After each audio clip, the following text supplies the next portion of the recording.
Hey, business owners, welcome to this episode of Futurise Your Business interview series. If you're watching for the first time on this channel, please press the subscribe button below and do not forget to press like and leave a comment at the end of this session.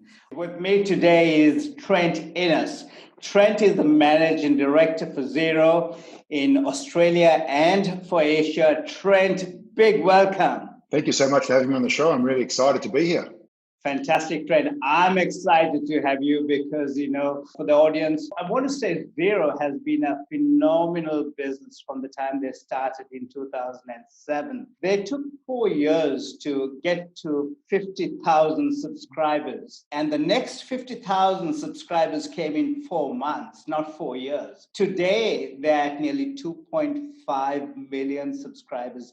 They have a global business. And they started off in New Zealand in 2007. Trent, tell us about the secrets behind this growth and what can our SME business owners learn from it?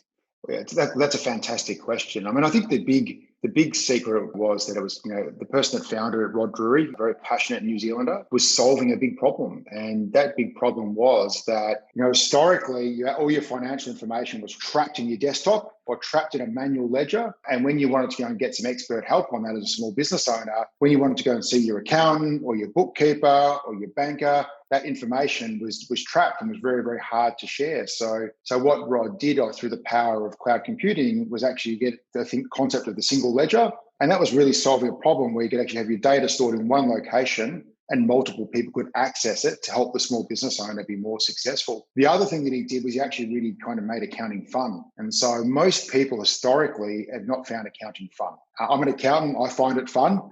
But a lot of traditional small business owners didn't, and they put it off as the last thing they really wanted to do. But the reality is they need to be across their numbers. And so what they did from a design perspective was really clever in the early days, where they actually tracked small business owners and actually looked at their daily habits and worked out what it is that they do. First thing in the morning, they used to get in the office, they turn on their PC. This is back in 2006, 2007. They'd go and make a cup of tea.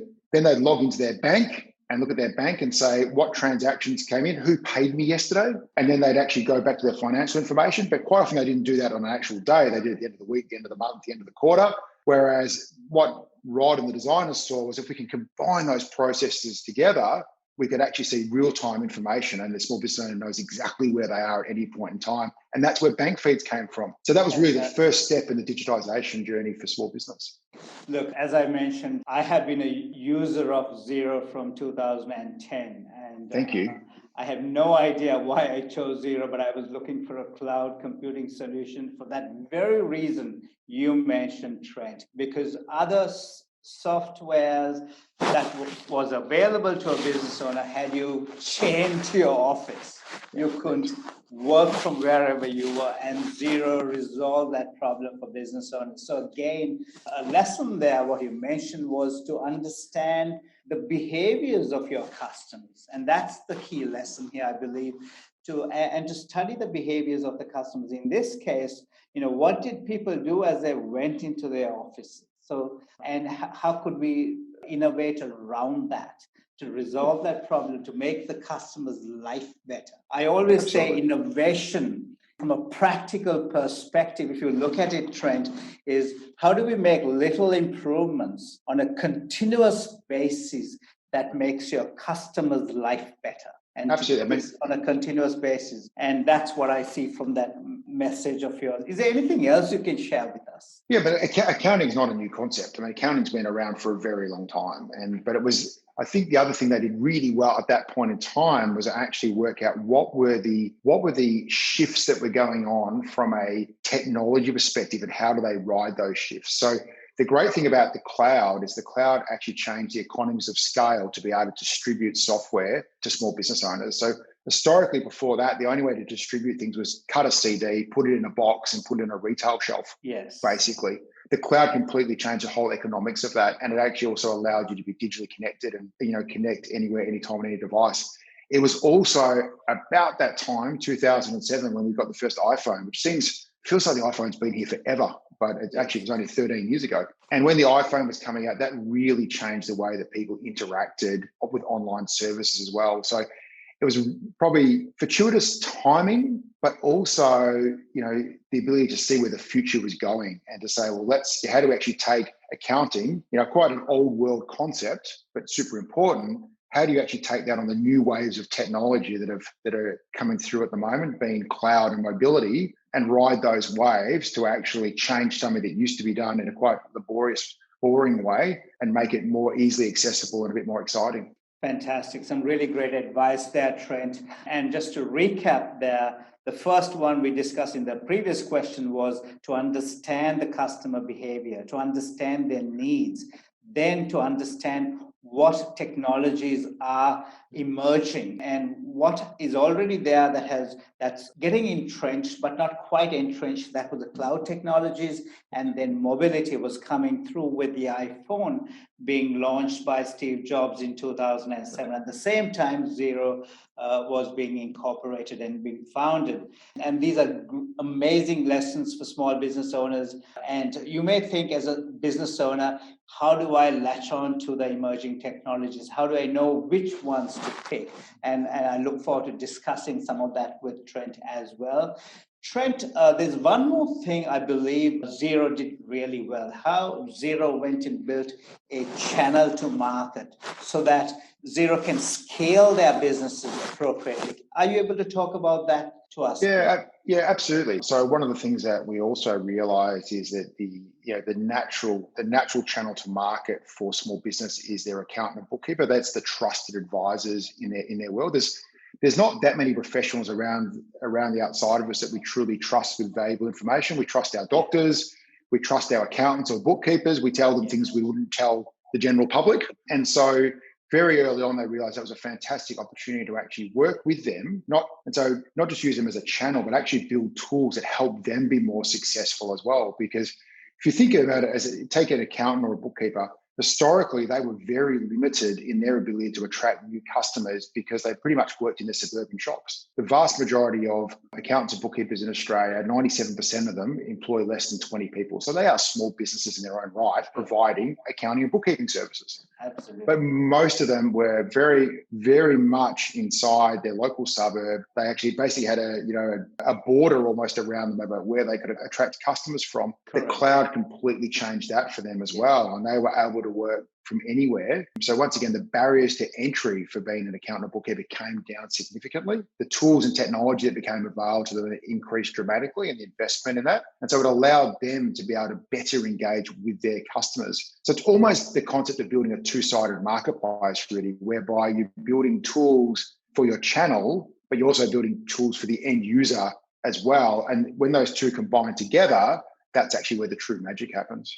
And there you go, a third lesson, thinking of the channel that you can use, and also not only treating them as a channel, but treating them in a way that you can enhance their business. So who are the people who can really help you to scale your business, but not just to use them, but to help them to grow their businesses and help them to re-envision their business. And that's the message I got there from Trent. Now, thank you so much for sharing that. I know businesses, as you know, are going through a tough time with the pandemic, and businesses from all industries are really going through tough times. I know Xero has a lot of information when it comes to market information. What can you share with us? And what's your advice for small businesses to get out of this pandemic?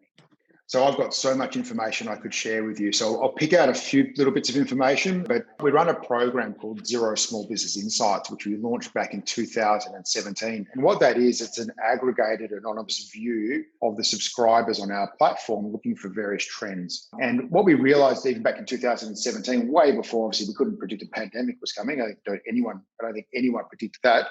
But what we realized back then was there was actually not a lot of information out there about small businesses at scale. So, there's a lot of, they run, surveys through the ABS, which are fine, but once again, quite a small sample set. There's some survey type information around, but there was no real data insights at scale. And so we were really trying to raise the profile of what's happening in the small business economy. and really highlighting just how important it is. I mean, it employs 45% of all Australians are employed through the small business economy, just to give an idea of the sort of scale. When the pandemic hit back in March timeframe, small businesses were hit twice as hard as the overall business economy. And so it did have a dramatic effect on small business, especially during those industries that were impacted by lockdowns.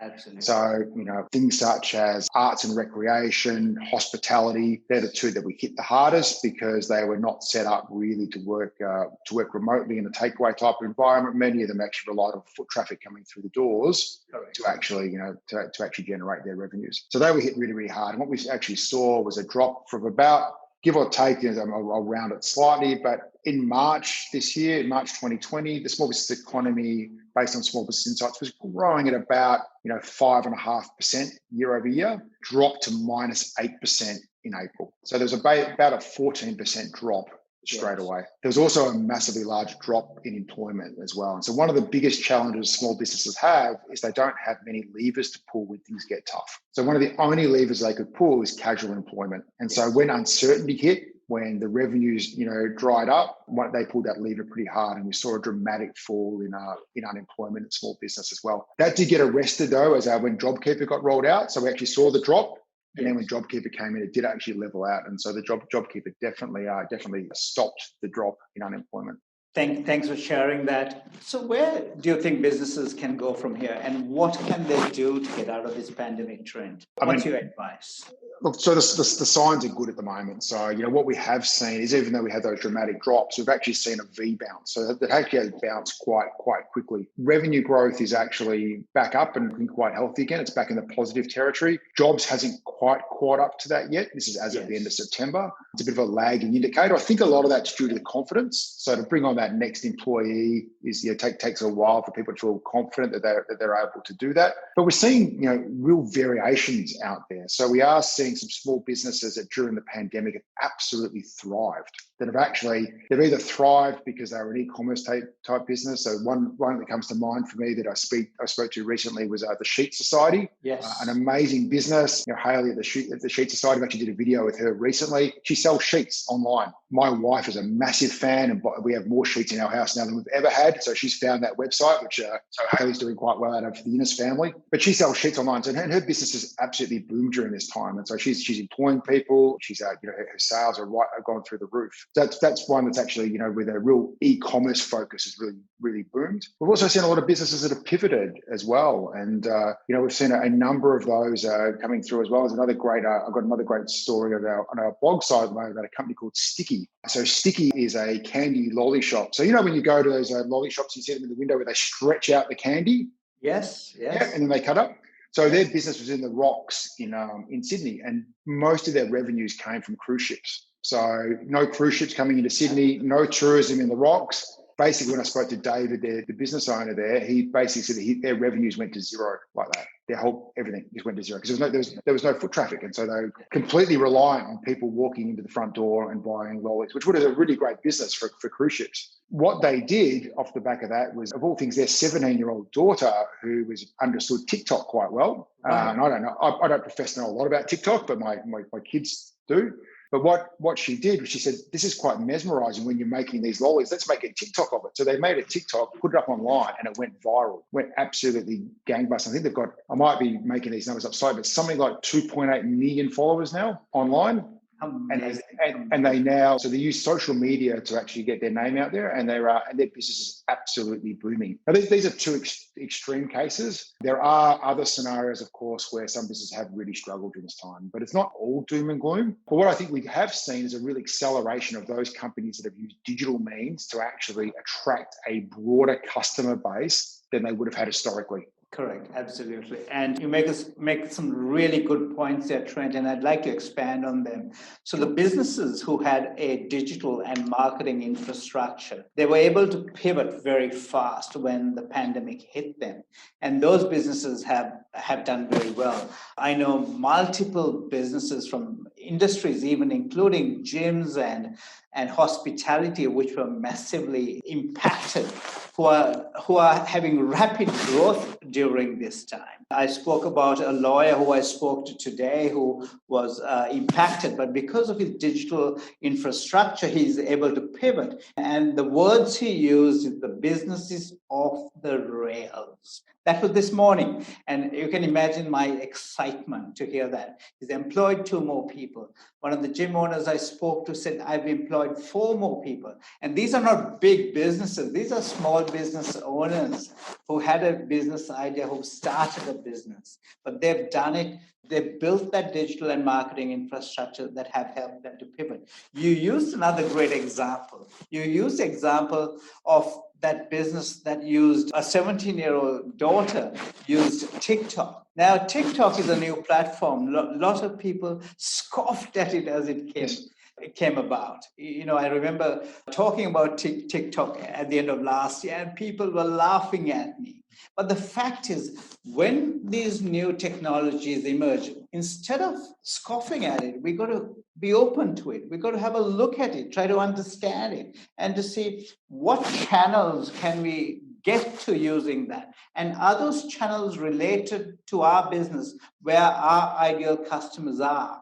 And in this case, for that business who lost all business from the foot traffic from the cruise ships, found a completely new channel to market. And that's a beautiful story. It's a great story. So David was telling me, the owner was saying the other day to me that they make as much production as they possibly can, and it now sells in 10 minutes. Look at that. They sell the whole lot in 10 minutes, and the majority of it goes overseas. One of the things actually was quite interesting. You asked me before about channels to market and so on. And one of the other things that Xero put in very early was an app ecosystem. So we have a very open platform where people can build solutions around us, because we can't solve every solution ourselves for small business. Correct. It's so diverse. So there's over 800 apps in the Xero ecosystem solving all these various problems for small business. And one of the things we actually looked at during that time as a bit of an indicator was those small businesses that used more apps to help them solve problems from a digital perspective. What impact did that have during COVID? I'll read this out so I get it right. Yes. But it basically says small businesses that engage more heavily in the use of apps had revenue falls 1/3 smaller and job losses 40% lower than other businesses during COVID-19. Amazing. And that's something to take note of. And you spoke about the importance of digitization earlier as well. And that's an area I'd like to talk to you more about, because I know you have a lot of information.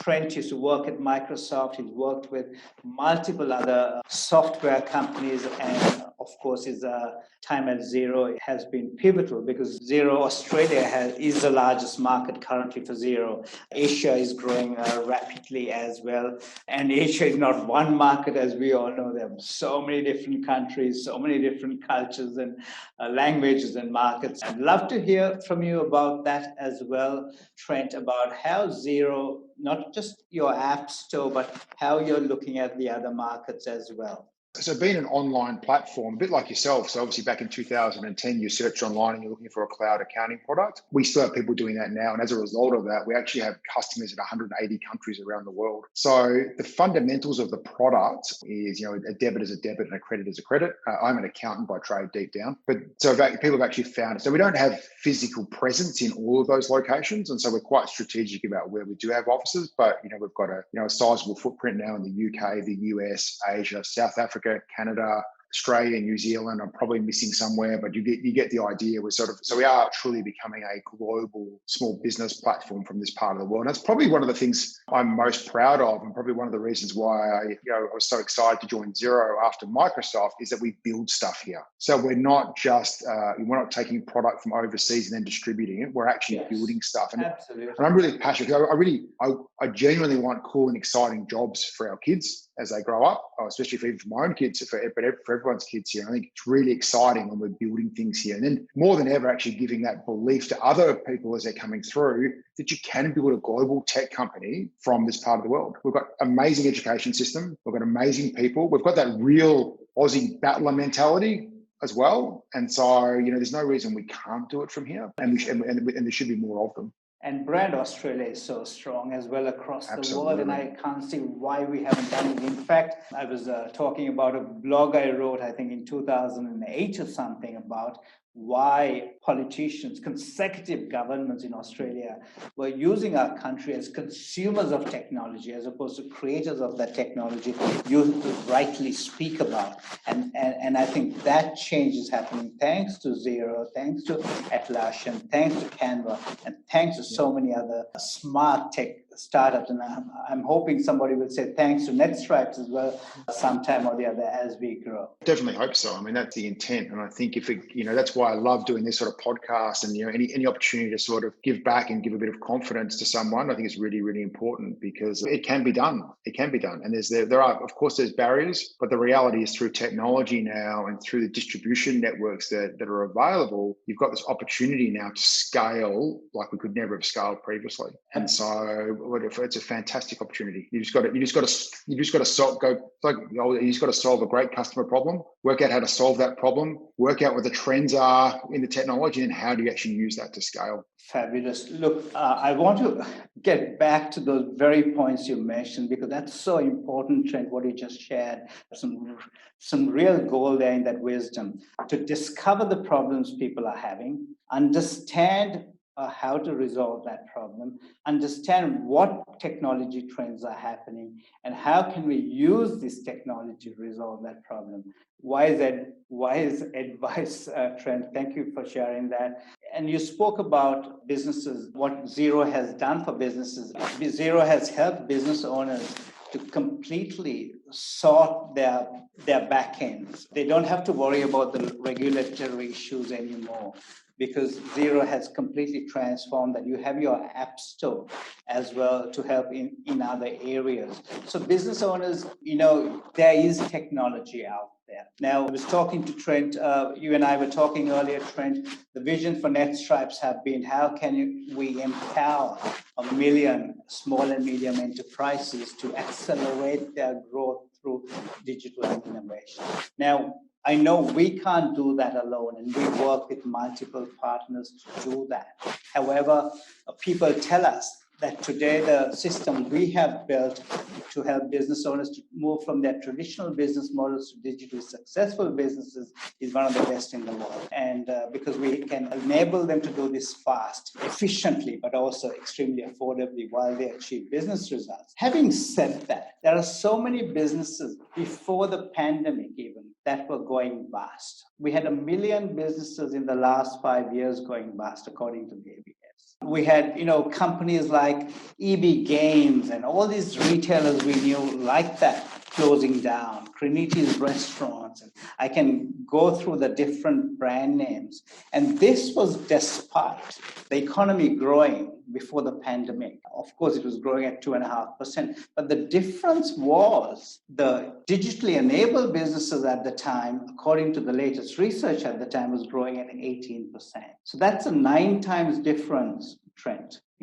And that's the importance of people moving to this digital world. Again, thanks for sharing all that valuable advice, Trent, but I can't let you go without asking you a couple more questions. Is that okay? Absolutely. Yeah, go for it. Absolutely. More than happy. When you see the next wave of technology and the new trends that are coming about, what's at play right now? How do you see the world? Yeah, it's a really interesting one. I think what we're seeing at the moment, especially in the space we play, and we touched on the regulatory stuff before, but historically small businesses spend about 10 hours a week on compliance. And so, we've been trying to help them solve that. So I think we've been trying to solve that side of the equation for them, which is more the compliance side through digitization to give them back more time. But now what we're starting to really see is a real compression of digitization. I think what we're going to see off the back of COVID is the trends were there, they were happening, yes. But they were kind of, I think going digital was kind of a nice to have, yes. Not a have to have. I think we've swung the pendulum now from analog to digital. We are truly you have to have a digital presence now. The reality is a lot of small businesses have a digital presence and don't actually even know it. They probably think I have to have a website to have a digital presence. Yeah. The reality is they're connecting to their bank to get bank transactions. They are lodging their BAS statements online more because the government doesn't want to be producing manual forms anymore. They're probably lodging single touch payroll electronically now as well if they've got employees. So they're doing digital transactions already. What they may not have thought of, though, is how do they actually engage with their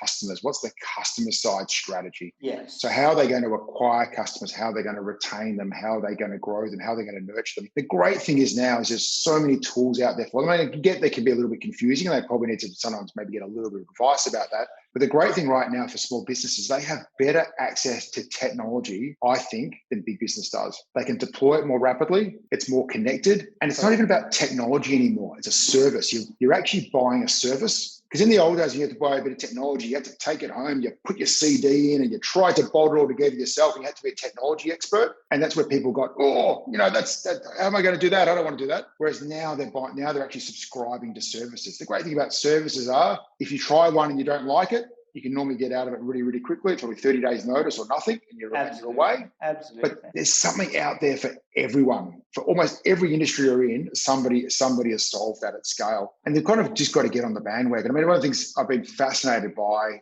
during COVID is just the signs around the place now saying, sorry, we don't take cash anymore. So we've been talking about a cashless society. Ever since I've been in technology, there's been the talk of a cashless society.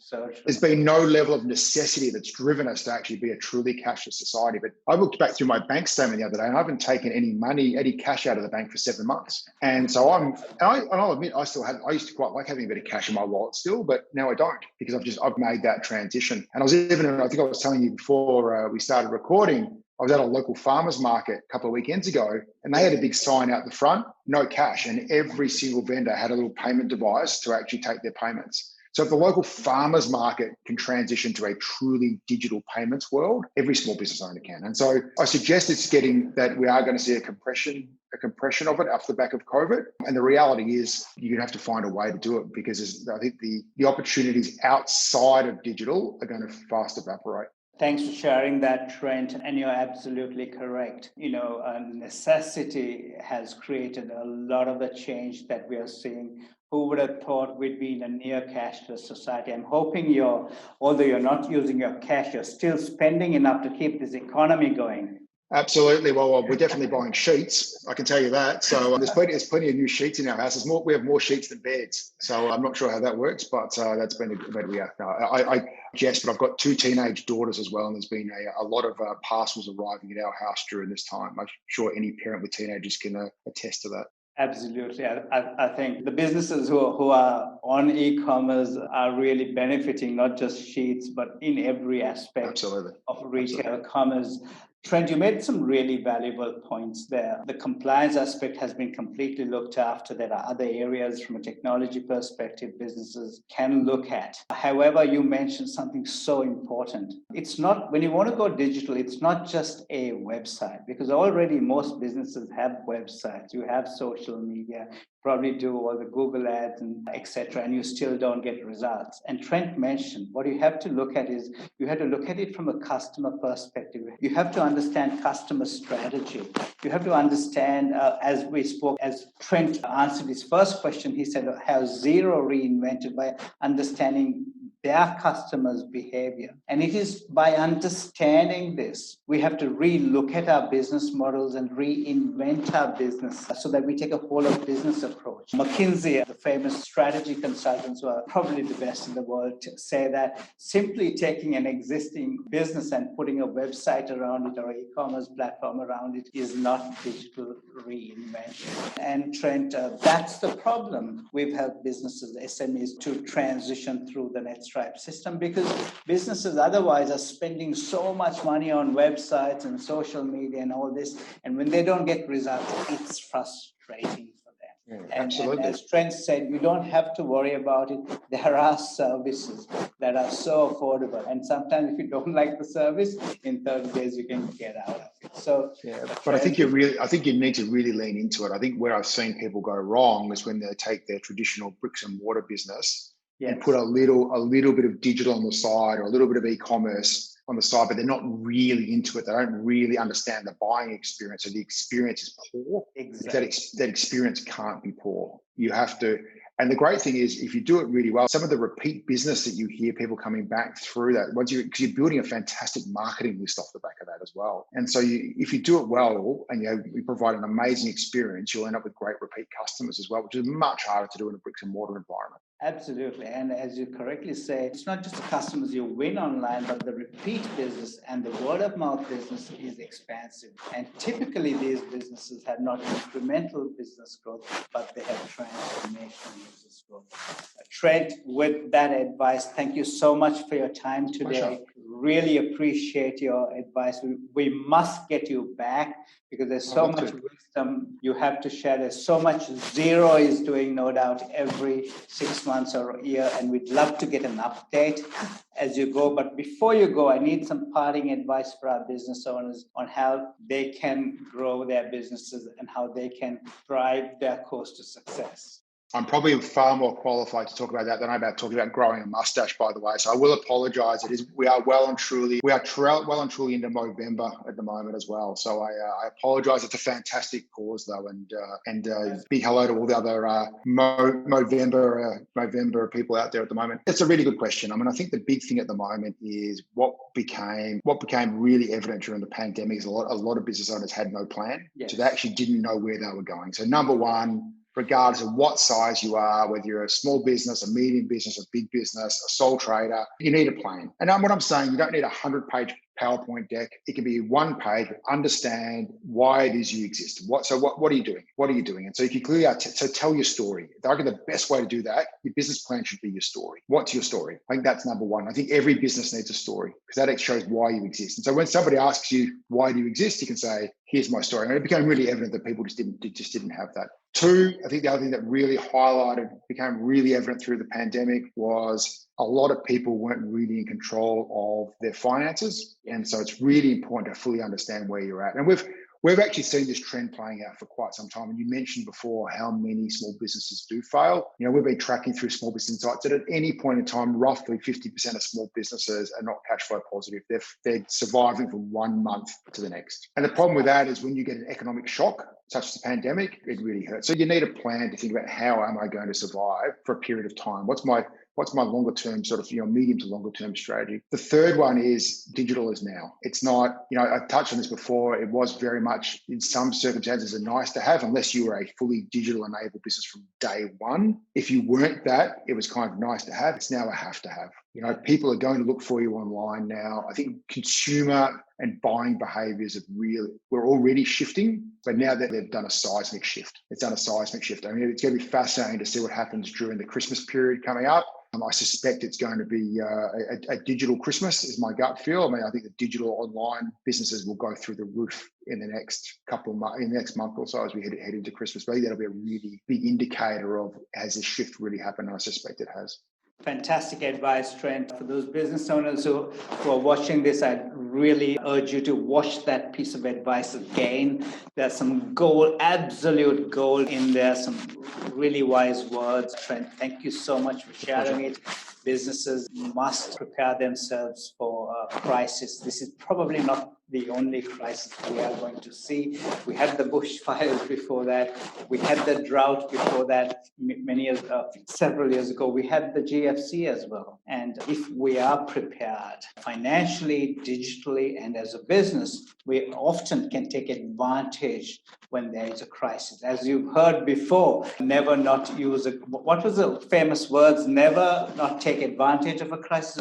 It's something like that, but there's always, the thing about a crisis is always winners and losers in a crisis, always. I think one of the things I'm quite encouraged by is that I do suspect we will see an absolute wave of innovation and business creation at a scale we've never seen before off the back of this, because history's shown us whenever we've had economic downturn or we've had a rise in unemployment, it actually directly goes into creating businesses and innovation. So people find a way to actually make a living. And so I suspect we will see that. So I'm actually really encouraged by that. I think we'll see some amazing innovation come through in the next couple of years. Fantastic. And that's so true, Trent. I firmly believe this. I believe the secret to Australian innovation lies amongst our small and medium business owners.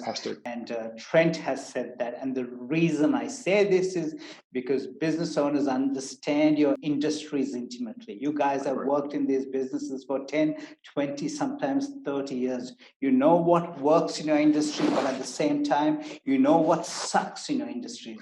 And there lies the opportunity to create innovation and change. Having met so many business owners, over 5,000 business owners I have met in the last 3 years, I can tell you, most of you tell me that you have so much unfulfilled potential within your businesses and within yourselves. So use some of the advice Trent has given us, some really wise words, and grow your business. Thank you so much for watching. Don't fail to subscribe to this channel. There are lots more interviews coming up. We have the managing director of Google that I'm going to interview this week.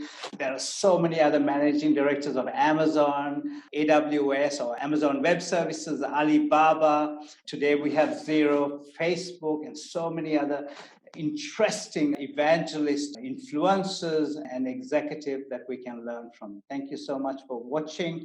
Trent, thank you so much for your time. Pleasure. Absolute pleasure. Thank you so much for having me on.